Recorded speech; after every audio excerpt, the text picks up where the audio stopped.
money and so much control over our societies, multinational corporations, giving them more control over citizens. And this is a vehicle for that. And this is what's dangerous about this whole climate change emergency, because it allows these creeps that have been controlling people. What's going on, you guys? Today we have Joe Rogan looking like a complete idiot in front of Bernie Sanders. I'm giving my commentary. Let's watch. Whether it's economics or whether it's health issues or pharmaceutical drugs, there's financial entanglements. I think we both agree with that, right? Yep. And I think this is part of the issue with this whole climate change emergency as well, because it's not just that. We could all agree pollution is a major factor. It's a huge issue in the world today. We could all agree with that, right? I think one of the things that we have to recognize is that whenever there's an issue that everyone can agree on, you're going to have a bunch of people that capitalize on that issue, and they look to gain more money. They have financial issues that they push forward in order to capitalize on this issue, but then also power and control. These things like they're trying to institute in the UK, where they have these 15-minute cities, this concept where you're not allowed to travel. They'll be able to look at your carbon footprint. See, that's the problem. The problem is giving people that are in power, these people that we've all discussed that have so much money and so much control over our societies, multinational corporations, giving them more control over citizens. And this is a vehicle for that. And this is what's dangerous about this whole climate change emergency, because it allows these fucking creeps that have been controlling people and controlling what you do and what you say and how you spend your money with people that already live in check to check, and you put additional constraints on them and you make them even more scared. And then you put additional measures where you can look at their carbon footprint, you can look at the amount they travel, put a carbon tax on these people. Let's figure out how to extract more money from them. That's what bothers me about this climate change emergency. Not that we can all agree pollution is a terrible thing. Everyone should agree to that. The beautiful earth that sustains us and all life on this planet is being poisoned as we speak. We're killing all the fish in the ocean and sucking them out in giant numbers. 94% of all the big fish that are in the ocean are gone over the last, whatever it is. When you go to war against nature, you lose. Yeah, because you're part of nature. Exactly but right. We're worshiping the almighty dollar above the mother. You asked me when I ran for president, one of the interests, it's something else to run for president, because you get around, you meet all kinds of people, and you learn all kinds of things. And one of the things that I did, we went to met with a lot of Native Americans. And one of the reasons is, their tradition was going from way back, respect for nature. That they understood way back when, that you kill off all of the buffalo, you ain't going to have nothing to eat, right? Right. They understood that. Sure. And you understand that you live in harmony with nature, which is, I think, what you're talking about. Absolutely. And if you lose that harmony, I worry about the... So I don't know if you noticed what happened there. Bernie just pivoted. He pivoted to respect for nature. Instead of climate change is real, the last 10 years are the hottest. I didn't read that study. I don't know about that. Joe, I'm leaving Jimmy Dore's part in here just so people can continue to see the ignorance of the mega cult, just see where they're being misled, and how, I don't want to say how easy it is to be misled once you're in this cult and once you're drinking the Kool-Aid. But they're all buying into this idea that we are not harming the earth, that the earth is not sort of, being deteriorating because of how the corporations are treating it. It's a crazy hill to die on. Joe Rogan came at him with actual facts that you're not going to hear on corporate news. And he pushed back on him, and Bernie immediately tried to pivot. And he's pivoting. That's what he's doing. That's what this is called. He didn't push back on Joe Rogan, saying, no, the scientists aren't corrupted. No, the funding of the science is a problem. He didn't push back at him about that article he never even heard of. Really? I know about that article. I covered it. And he doesn't know about it? I bet he does. And this is him pivoting. Future of humanity in which is the problem with financial competitiveness. When you put that almighty dollar above all else, that's right. Then all you think about, and you're only alive for 100 years, so it's just hit the gas. Hit the gas for 100 years, and who gives a shit what happens after I'm gone? I'm going to die with the most toys. Yay, I win in the dirt. That's exactly right. Yeah. And that is, which takes us to another issue. Okay. And that is artificial intelligence and...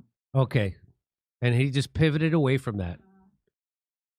He just pivoted right away from that. Thank God Joe Rogan pushed back at him. Hey, scientists don't agree on this.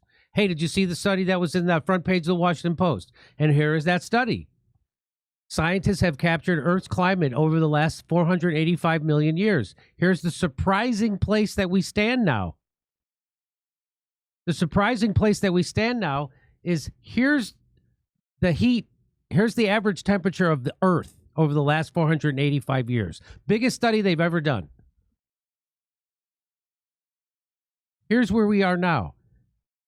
So now if you look, most of the history of over the last 485 million years, it's been hotter. So when Joe Rogan says we're actually in a cooling phase, that's because we're actually in a cooling phase. And you've been lied to. This is, so here, I'll give it even, this is where we are now. And that is, if you draw a straight line. And if you actually look at the graph, you can see the different like dotted lines where it says first mammals, extinction of dinosaurs, like where there wasn't, you know, human beings on the planet, to where it just doesn't make any sense. What are we even talking about here right now?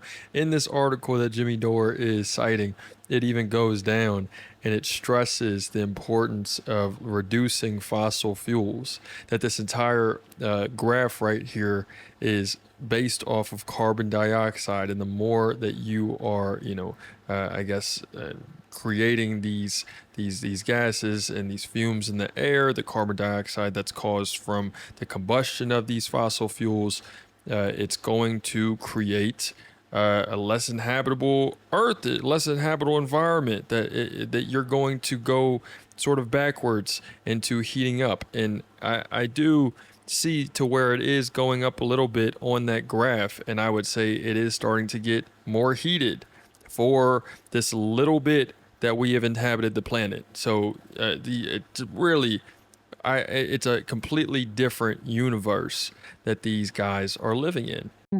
Across, it's been hotter for over the last 485 million years than it is right now. Almost every point. Let's see. So global mean surf. So this is what this is. So, yeah, it's cooler now. Isn't that amazing? So most of the history over the last 485 million years has been hotter than it is right now. This is according to the Washington Post. And what they point is, you see this little red line that goes up? That's what they're screaming about. How it's getting hotter. Well, look at the fluctuations just over the last 485. Look at the fluctuations in the temperature. And most of the period of time hotter than it is now. And so now they're saying, oh my God, look. So this is from the Washington Post. The timeline published Thursday in the journal Science is the most rigorous reconstruction of Earth's past temperatures ever produced. Created by combining more than 150,000 pieces of fossil evidence with state-of-the-art climate models, it shows the... All right. That's enough, I guess, from Jimmy Dore. Like I said, it really is just an echo chamber where it's going to be nothing but confirmation bias, to the point, which I think is the actual dangerous part, that two people can look at the same article and look at something completely different, get two of they're actually opposing conclusions from reading the same article. That's how bad the confirmation bias is nowadays. That's where we have gotten to as an entire country. I don't know exactly if there's a way to go and, to make this, to resolve this.